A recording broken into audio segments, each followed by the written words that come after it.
Bismillahirrahmanirrahim. Dear students, today we're going to talk about another interesting topic, gastroesophageal reflux disease.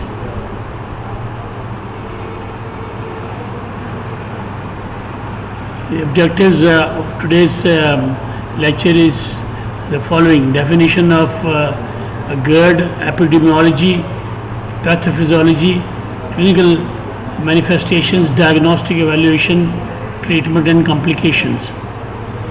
Definition: gastroesophageal reflux. The pathology lies in the lower esophageal sphincter, which remains open, allowing reflux, as the anatomy shows. There are two types of reflux. One is physiological and the other is pathological. Physiological is postprandial, it is short-lived, it is asymptomatic, and there are no nocturnal symptoms. Whereas in pathological GERD, you got symptoms, you got mucosal injury, and you got nocturnal symptoms. Epidemiology: GERD occurs at all ages, but common in those older than 40 years of age. About 20% of people in Western countries suffer from GERD symptoms on a weekly basis. About 7% have symptoms, except for NERD, which is nocturnal, and pregnancy. No much difference in incidence between men and women. But for Barrett's esophagus, prevalence is more in males, particularly white adults. Pathophysiology: number one, there is decreased lower esophageal sphincter pressure. This is the primary barrier to gastroesophageal reflux. The lower esophageal sphincter works normally in conjunction with diaphragm. If the barrier is disrupted, acid goes from stomach to esophagus. It may be spontaneous, transient LES relaxations, or transient increase in intra-abdominal pressure, or an atonic LES.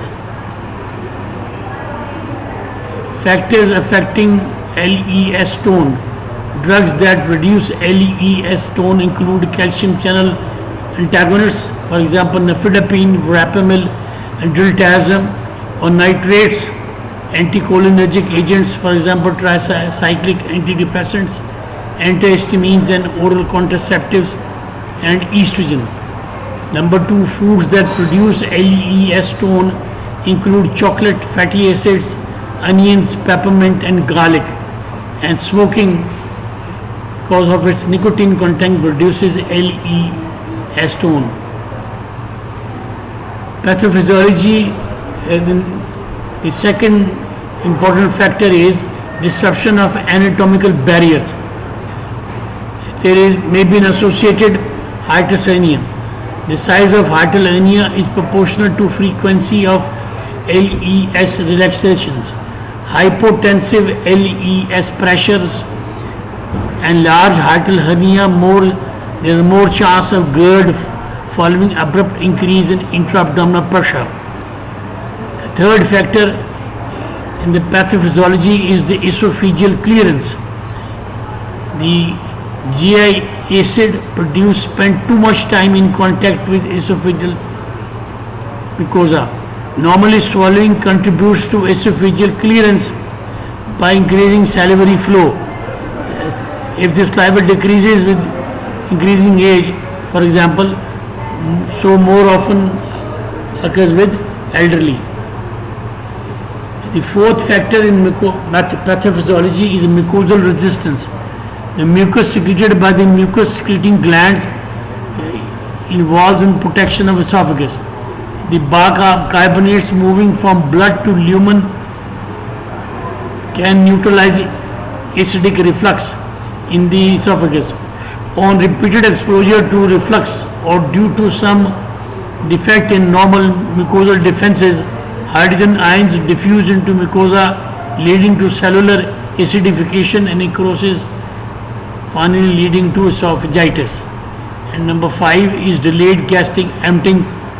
An increased gastric volume may increase both the frequency of reflux and the amount of gastric fluid available to be refluxed. Physiological postprandial reflux in the esophagus is a common example.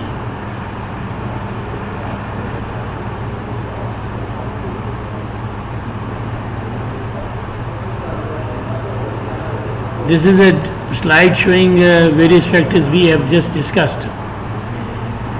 Complications include erosive esophagitis. This is responsible for 40 to 60% of the GERD symptoms. The severity of symptoms often fail to match the severity of erosive esophagitis. Complications including esophageal stricture, result of healing of erosive esophagitis may need dilatation, common in the distal esophagus and are generally 1 to 2 centimeter in length. The next is Barrett's esophagus. Here a columnar metaplasia of the esophagus occurs. That is replacement of squamous epithelium lining of esophagus by specialized columnar type epithelium. This is associated with development of adenocarcinoma and a greater chance, 30% of developing esophageal stricture. Acid damages the lining of esophagus and causes chronic esophagitis, as these slides show. Damaged area heals in a metaplastic process and abnormal columnar cells replace squamous cells. This specialized intestinal metaplasia can progress to dysplasia and finally to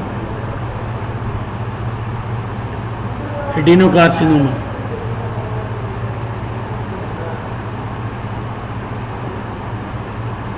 Clinical manifestations. There are 3 examples of symptoms. Number 1, typical symptoms. They are like heartburn, which is retrointestinal burning, or regurgitation, which is effortless return of gastric contents into pharynx without nausea, retching or abdominal contractions, water brash, which is hypersalivation, and belching. These may be aggravated by activities that worsen gastroesophageal reflux, such as recumbent position, bending over, or eating a high meal in fat. Atypical symptoms include non-allergic asthma, hoarseness, pharyngitis, chest pain, and dental erosions. Alarming symptoms are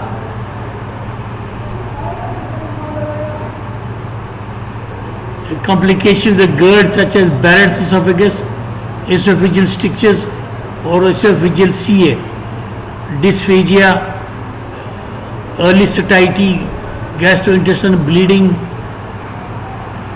odynophagia, vomiting, unexplained weight loss, iron deficiency anemia, choking, and continual pain.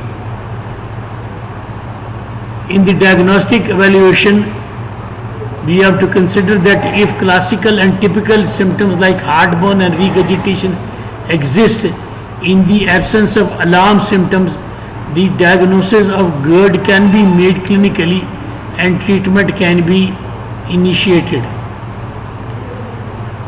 In the way of the trial of medication, H2 receptor agents or PPIs, you expect response in 2 to 4 weeks. If no response, change H2 receptor agents to protein pump inhibitors and maximize dose of PPIs. PPI response inadequate despite the maximal dosage. You confirm the diagnosis by doing a upper GI endoscopy and 24-hour pH monitoring.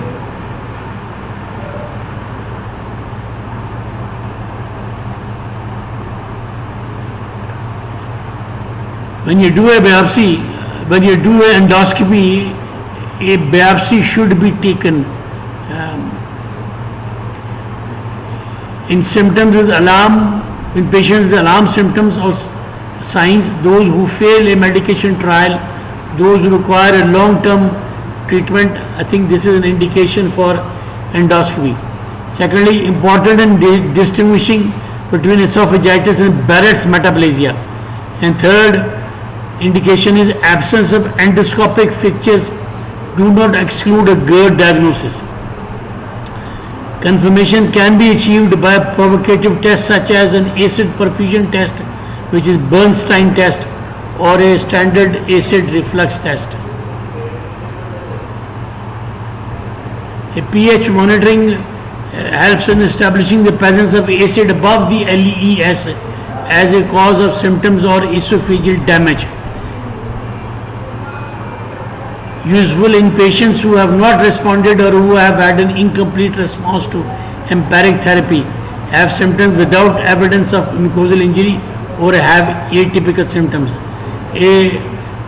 This is done via a transnasal catheter or a wireless capsule shaped device. So patients with heartburn who initiate treatment with H2RA or PPIs. H2RA taken BID, good response, yes. Fecal reflexes, no. So you leave them on demand treatment. If there is no good response, you take a PPI. You give them PPI twice a day. If that shows a good response, you continue maintenance therapy with the lowest efficiency, effective dose, and symptoms persist, consider endoscopy, especially if more than 45, white, male, and 5 years of symptoms.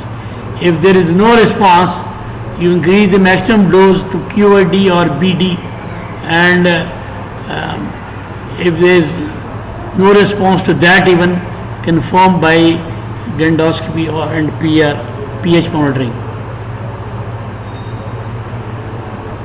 So the treatment goals alleviate or eliminates patient symptoms, decrease the frequency of recurrence and duration of esophageal reflux, promote healing of injured mucosa, and prevent development of complications. First of all, we change lifestyle by avoiding large meals, avoiding acidic food like citrus and tomatoes, alcohol, caffeine, chocolate, onions, garlic, peppermint, decrease fat intake, avoid lying down within 3 to 4 hours after a meal, elevate head of bed 4 to 8 inches, avoid medicines that may potentiate GERD, for example, alpha antagonists, CCBs, theophylline, nitrate, sedatives, and NSAIDs. Avoid clothing that is tight around the waist, lose weight, and stop smoking.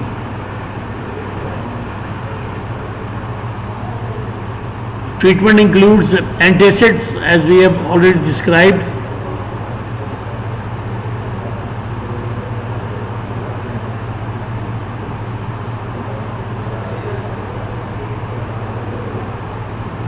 These are the examples of H2 receptor agents. If you look at a parietal cell, you have a protein pump inhibitor acting here. This is the protein pump. The protein pump inhibitor acts here. This is the parietal cell. So, 3 things occur. There is a depression of acetylcholine, gastrin, and histamine. So, this is the mechanism of a protein pump inhibitor.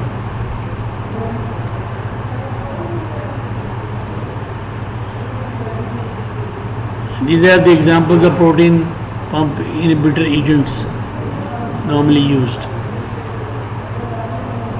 So you start with the H2 receptor agents and then go on to PPIs if required, as already explained. If there is a failure of medical treatment, or patient prefers a surgical treatment, or there are complications of GERD, or medical complication attributable to a large hiatal hernia, or atypical symptoms with reflux documented on 24-hour pH monitoring.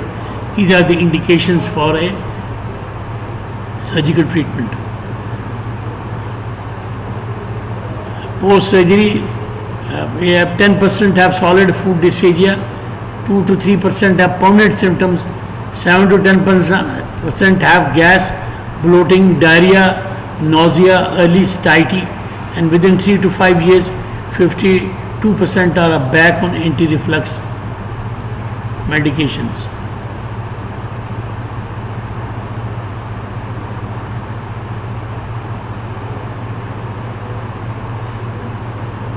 So what do? You can do another endoscopic treatment.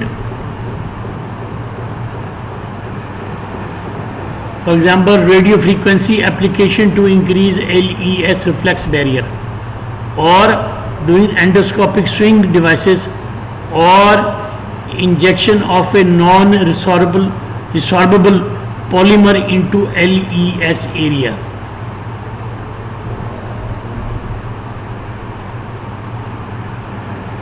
And if these fail, you have got surgical intervention, and we do a myotomy followed by an anti-reflux procedure, whereby you